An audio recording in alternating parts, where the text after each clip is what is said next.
The secret to always being motivated. Edward Deci and Richard Ryan are two psychology professors who in the later years of the 20th century developed the self-determination theory. Their aim was to try and determine what drives human beings into action. Their results and subsequent research proved insightful, and today we'll break down the theory to discover this secret the video title is promising.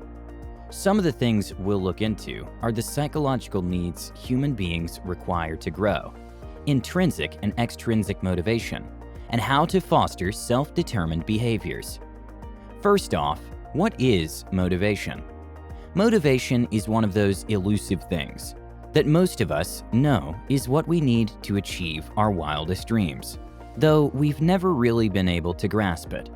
We tell ourselves that if only we were motivated to wake up early to go to the gym, and also be disciplined when it comes to our diet, then we would become healthier and more energetic, and finally lose those extra pounds that have been hounding us. Theoretically, it all looks good. On the ground, however, things are different. Waking up early requires either a loud alarm or an automatic internal drive. For most of us, the first few days, or just the first one, may prove easy.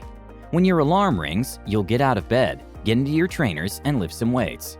Soon after, the fire you started with burns out, and you start disrespecting your alarm, and not even the promise of a smaller waist gets you out of bed. It gets even worse when you look around at your friends and find them easily falling into their good habits. There's Jane, who runs 42 kilometers every week, and Steve, who benches almost 200 kilograms every time he lifts. And they seemingly do it effortlessly. Which has probably got you wondering, what's so different between how you, Jane, and Steve work? Aren't you looking to achieve the same things as they are? Fitness and a healthy body? What's the source of their endless and effortless motivation? And how do you harness it to apply it to every area of your life? This brings us to the research that Deci and Ryan, our two psychology professors, did on the theory of motivation. Human behavior, be it going to the gym or running for president, is driven either internally or externally. When an individual does something because they're afraid of punishment or are interested in getting a reward, they are said to be extrinsically motivated. For example, a parent ensures that their child is going to school because they're afraid of getting arrested. Alternatively, they could be motivated by the possibility that this child will be the next Einstein, win a Nobel Prize, and share half the monetary reward. The opposite is intrinsic motivation, where a person is driven to do an activity due to pure enjoyment, interest, or satisfaction. A cyclist may be motivated to ride 42 kilometers a week because of the catharsis they achieve during their ride. Their motivation would be extrinsic if the goal was to lose weight.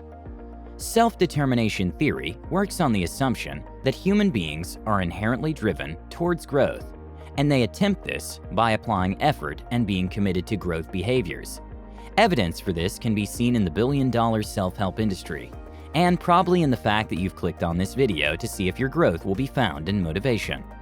For this positive growth and optimal function to occur, there are three psychological needs of the individual that must be met. Deci and Ryan discovered these needs to be autonomy, competency, and connectedness or relatedness to other human beings. Autonomy is the ability of a person to control their behaviors and their goals. Self-determining starts when the individual has control over their activities and the rewards that come therefrom. A deadline dictates control on when someone is supposed to complete a particular task or activity. If you have a report that should be on your boss's desk in an hour or so, the act of doing the report is not autonomous. However, if you choose the time to write a blog post on a site whose content you fully control, the activity is autonomous. An individual believes they are competent if they can be effective in a particular field. Competency is not just about having the skills to complete a task. It's also about the task being challenging enough that your mind can get lost into it, trying to solve the challenge. Feedback also determines how much a person believes they are competent.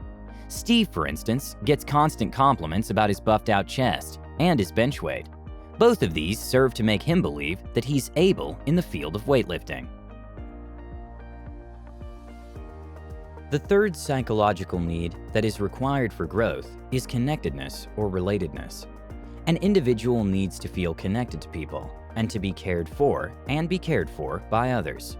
Now, when these three needs are met, behaviors are said to be self-determined.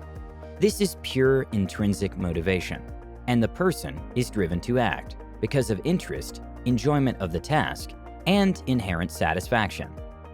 At this point, one of you viewers may be thinking, this practical wisdom guy makes sense. And I do indeed have a motivation problem when it comes to my work. I procrastinate until my deadline looms close.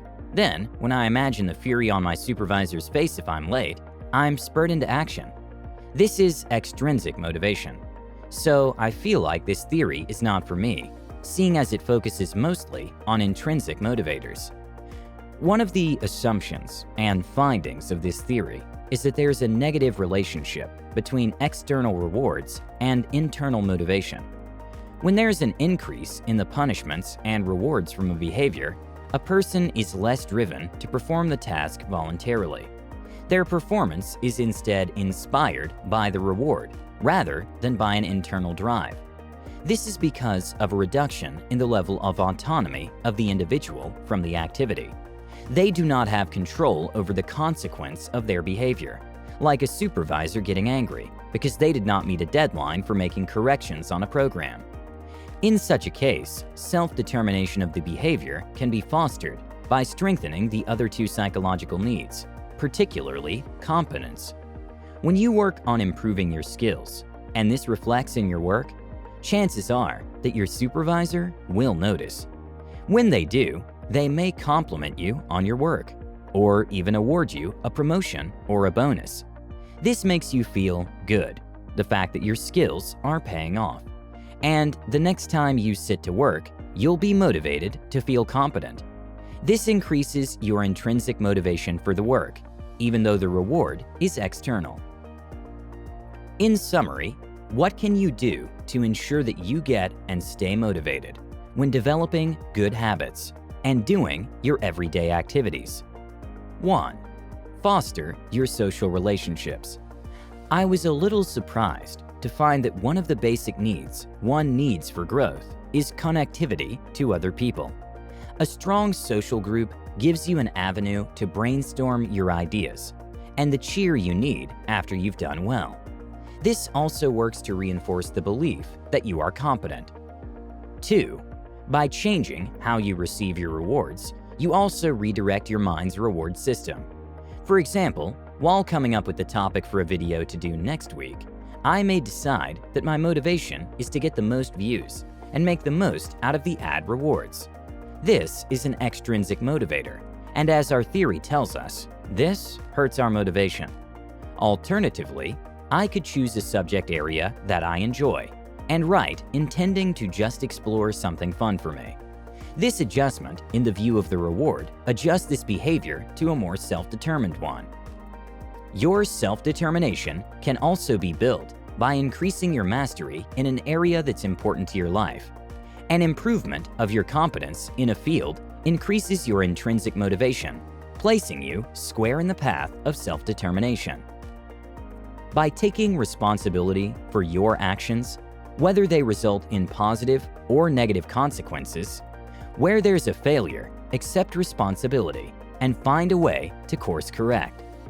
I hope this video has helped you figure out how to live a more self-determined life. If you enjoyed it, hit the like button and subscribe if you're new to the channel. Also, hit the bell icon so you receive an update every time we upload a new video. With all that said, have a great day, you guys, and I'll see you in the next one. And remember, stay intrinsically motivated, guys.